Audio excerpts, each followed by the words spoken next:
something to them real quick. Before everybody starts screaming and saying, oh, like I told y'all earlier, you motherfuckers entered the rapture. And if ain't nobody flying up to heaven right now, obviously all y'all motherfuckers going to hell. Right with me. So, let's get it. Oh, you already here. I'm so sorry. You can't get out. You're stuck. It's over. You heard the song a million times and you didn't even know. That's up, but I still love you. I would sneak little bits of spells into my lyrics, which were veiled, like you couldn't really figure out what I was doing with my lyrics. Would you be able to recognize if someone did that? Like, did you ever see songs maybe on the radio and you're like, this looks like there's something like that? Is there something there? Oh yes.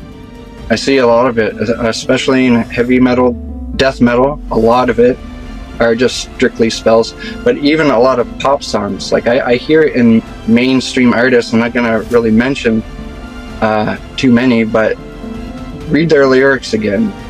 Hear what they're actually saying, because it's not all fluffy, nice, teeny boppy lyrics. These are actual spells that they're doing and putting in their songs. We're facing some of the most wicked adversaries of Christianity that the world has ever known, and many people don't realize it. Why? Because what they decided to do was to come with their hand in a glove.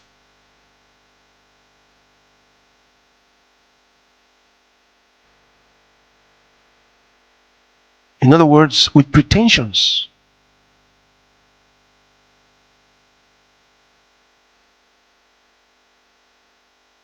And there are many who already fell by the wayside, towing the adversary's line,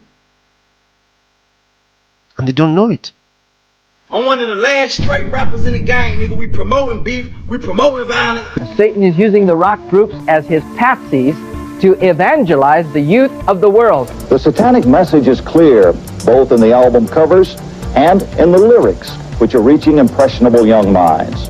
More likely than not, your kids have already seen and heard what some of you will see and hear for the first time tonight. When a form of music that our children like becomes linked with ghoulish images and violent theatrics and even suicide, it demands our attention. Perhaps more to the point, the children need our attention. Just last week in Centerpoint, a small Texas town, a young man took his life while listening to the music of AC/DC. He was not the first. That's the trap. It always starts small. It looks harmless. But the more they hear it, the more it pulls them in, shaping how they think, what they choose, and even how they see themselves. Before they know it, they're caught up in it and drawn to the music, completely unaware of the hidden message behind it. We make music for a purpose. It's not just background music, or it's not just, fluffy, light stuff. This is not elevator satanic music. It's ritualistic music. It is music that by even the act of listening to it, you are participating in a satanic ritual. How does it make you feel? It's very stirring. It's very emotionally charged. You can't listen to this music and say you don't feel something, because you do. I'm sure you would probably feel either hate or fear or rage or something. You're pretty good at marketing yourself. That's the devil's place. Illusion and showmanship. You mean the devil is alive and well in Madison Avenue? Of course, advertising I is think the you and I devil's agree with trade. that. The act of manipulating and using the will and using ritual to create change is, by any definition, satanic. And anyone who does that is, at least an ipso facto, Satanist. So this is going on around the world. It's been there for a long time. It's not new. On September 19th, 1985, a congressional hearing about rock music lyrics captured the nation's attention. Over the course of 5 hours, a music expert, a reverend, a group of parents, and quite a few deeply horrified politicians publicly reprimanded the music industry for their lack of morals. This is Democratic Senator Fritz Hollings. But in all candor, I would tell you it's outrageous filth. If I could find some way constitutionally to do away with it, I would. The leader of this charge was the Parents Music Resource Center, or PMRC, a group led by the wives of a few Washington politicians. And what started out as a dialogue about explicit lyrics, Cole Porter's The Birds Do It, The Bees Do It, can hardly be compared with Wasp, I-F-U-C-K like a beast, turned into an all-out attack on how rock stars portrayed themselves to kids. From music videos and album covers to the names of fan clubs. Mr. Snyder, what is the name of your fan club? The fan club is called the SMF Friends of Twisted Sister. And what does SMF stand for when it's spelled out? It stands for the Sick Motherfucking Friends of Twisted Sister. Is this also a Christian group? I don't believe that profanity has anything to do with Christianity. Fame often comes with a heavy price, and the music world is no exception. You want to be a celebrity for the world's fame? You will get it, but it's empty. Several music icons have left fans mourning and questioning the reasons behind their tragic ends. There's certain rituals you have to do if you want to get to the top of the industry. I mean, to all of us, we thought this was the most wonderful thing in the world. Who wouldn't have wanted that life? It is wonderful. And there is a lot of wonderment in being famous. I mean, you travel the world and you see things, you meet people, you go places. It's great. But then there's the other side. But then there's the other side. But then there's the other side. So we have to save our brothers and sisters who are into music, because this is an area that Satan easily lures them into the wrong things in life. And then once he's able to separate them, he destroys them. Because it's separation. He separates them and destroys them.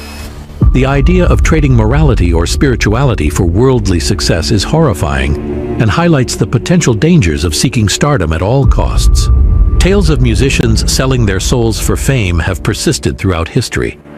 Remarks about making a deal to achieve their successes further fuel this narrative. I sold my soul to the devil. I know it's a crappy deal. Lisa came with a few toys like a Happy Meal. Did I sell my soul? I sold my soul for you. Now figure that out. Tell me that I sold my soul for you. Hey y'all, I'm finna sell my soul. I'ma hit y'all when I'm through. I'm gonna be rich as hell. Nothing is good enough to sell your soul. Refuse to do such things. If you sell your soul to Satan, your name is wiped out of God's book of life. Your name is wiped out. You will never go to heaven.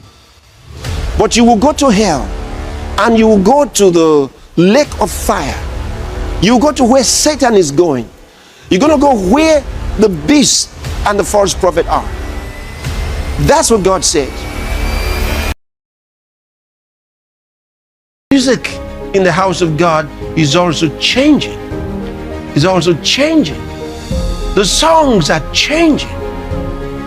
They're changing because of what God is doing in the church and with the church. And if you can't see this, maybe you're not listening. Maybe you're not listening.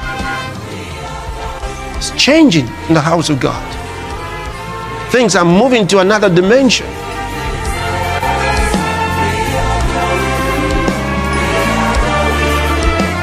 There's incredible power in music.